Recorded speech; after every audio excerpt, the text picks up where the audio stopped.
삼성전자의 하반기 프리미엄 스마트폰인 갤럭시 노트 9이 이제 공개가 됐고요. 그와 동시에 얼마 전에는 180조 원에 달하는 상당한 규모의 투자 계획을 발표하기도 했습니다. 그러면서 좀 좋아지나 싶었지만 오늘 아침에는 모건 스탠리가 또 반도체 업종에 대한 투자 의견을 하향 조정하면서 오히려 주가는 하락하고 있는데요.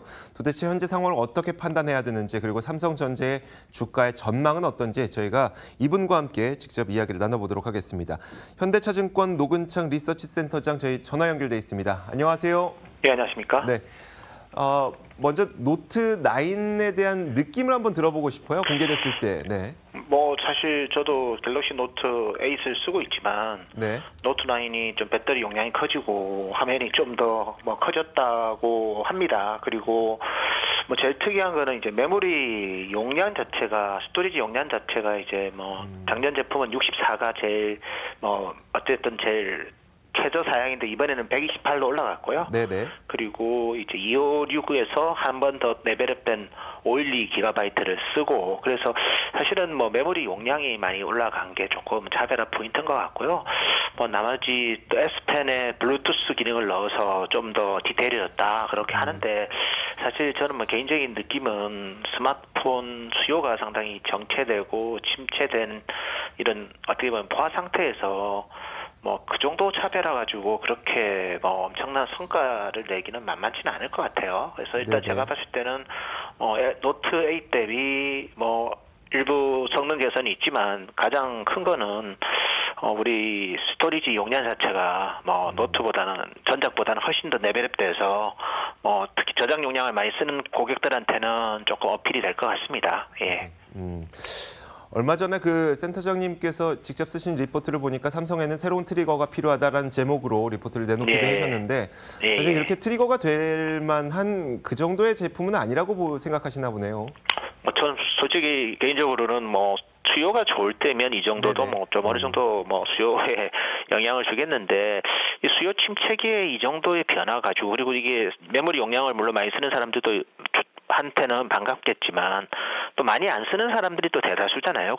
아직까지는. 그렇게 보면 오히려 제품 가격만 좀 올라가서 가격 저항이 좀 있을 수도 있지 않을까. 수요 침체기의 가격 저항은 또 상당히 좀 부정적이거든요. 네네. 제품 사는데 너무 특히 512기가 같은 경우에는 어쨌든 120만 원 넘어가니까 오히려 그렇게 용량 안 쓰는 사람한테는 내가 저 제품을 굳이 사야 돼? 그런 식의 그래서 트리거로서는 상당히 부족한 것 같습니다. 솔직히. 예. 실적 전망을 한번 들어보고 싶은데요. 지난 2분기에 그 IM 부분, 그러니까 스마트폰 관련 부분의 실적이 좀 1분기에 대비해서 많이 안 좋았지 않았어요.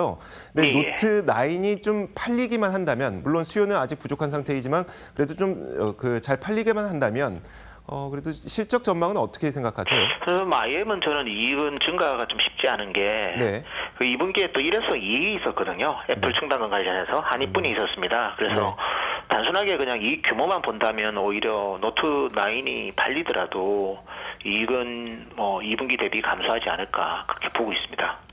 전체 실적 전망을 한번 여쭤볼게요. 그럼 반도체랑 합쳐서는 어떻게 될까요? 반도체 합치면 당연히 이제 특히 아까 언급드린 것처럼 메모리 용량 자체가 512 제품이 들어가니까 그거는 이제 낸드 제품의 빅그로스에 또 긍정적인 영향을 줍니다. 그래서 반도체까지 다 포함하면 그래도 2분기보다는 크게 개선될 것으로 예상하고 있습니다.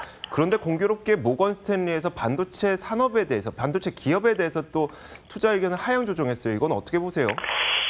사실은 이제 저는 강조드리고 싶은 게 두 가지인데요. 우리나라 메모리 산업은 D램이 너무 좋아서 지금 호실적이 나오는데 지금의 그 D램의 가격이 계속해서 오른다고 주장하는 것 자체가 좀 잘못된 것 같고요. 그래서 D램 가격은 아마 올해가 정점일 것 같습니다. 다만 이제 D램 가격이 빠지더라도 수요가 그 이상으로 증가하면 D램 부분의 그 이익은 증가할 수 있거든요. 그래서 지금 자꾸 외국계 증권사에서 지적하는 거는 D램 가격이 정점이다. 저도 그 부분에 대해서는 올해가 정점일 것 같습니다. 저희도. 다만 가격이 정점이라고 해서 이익까지 정점이 되지는 않을 것 같아요.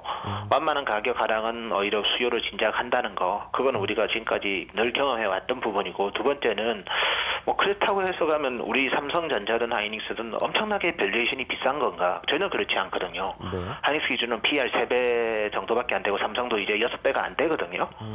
그러면 이 어쨌든 디램 가격이 향후에 하락할 수 있다는 것도 지금의 밸류에이션은 상당 부분은 흡수하고 있는 거죠. 그래서 저는 뭐 이런 게 나올 때마다 단기적으로 주가 조정을 받고 그런 거는 뭐 분명히 또 앞으로도 있겠지만 네. 내성이 상당히 생길 거고 또 복원력은 지금 가격에서 빠지더라도 복원력은 상당히 좋을 것 같아요. 다만 우리 투자자 입장에서는 뭐 정말 우리나라 기업들이 3분기 호실적이 나와서 이게 주가가 또 엄청나게 레벨업되는 그런 그림은 아닐 거고요. 네네. 뭐 빠졌다가 복원했다가 빠졌다가 복원했다가 내성이 길러지고 그리고 2019년 상반기에 이제 디램 가격이 빠질 때부터는 제대로 한번 주가가 갈 수 있을 것 같아요. 네, 네, 알겠습니다. 예. 삼성전자에 대한 이야기는 아니지만 얼마 전에 삼성그룹에서 180조 원의 뭐 국내 130조 그리고 해외 50조 이야기를 내놨었잖아요. 이건 어떻게 생각하십니까? 저희 냉정하게 보셔야 됩니다. 그 부분도. 사실 투자도 있고 R&D도 있는데 그냥 발표 자체를 액면 그대로 투자로만 놓고 보면 네네. 삼성그룹이 작년에 60조 투자했거든요. 네. 그러면 곱하기 3하면 이제 180조니까. 180조 거의 비슷하네요. 네. 예, 작년 수준의 투자를 앞으로도 한다. 물론 뭐 수요 침체가 될 수 있는데 그 정도 투자를 유지하는 것도 상당히 고무적이지만 또 냉정하게 보면 또 필요한 투자하는 거거든요. 네. 그래서 투자보다는 오히려 고용에 초점을 맞춰야 될 것 같아요. 2만 5천 명, 2만 명에서 2만 5천 명 고용하다가 4만 명 고용하는 거는 그거는 분명히 의미가 있는 거죠. 네. 근데 투자에 대해서는 너무 그래 흥분하면 안 될 것 같습니다. 네, 알겠습니다. 자, 오늘 말씀 잘 들었습니다. 지금까지 현대차증권 노근창 리서치센터장이었습니다. 오늘 말씀 고맙습니다. 네, 감사합니다.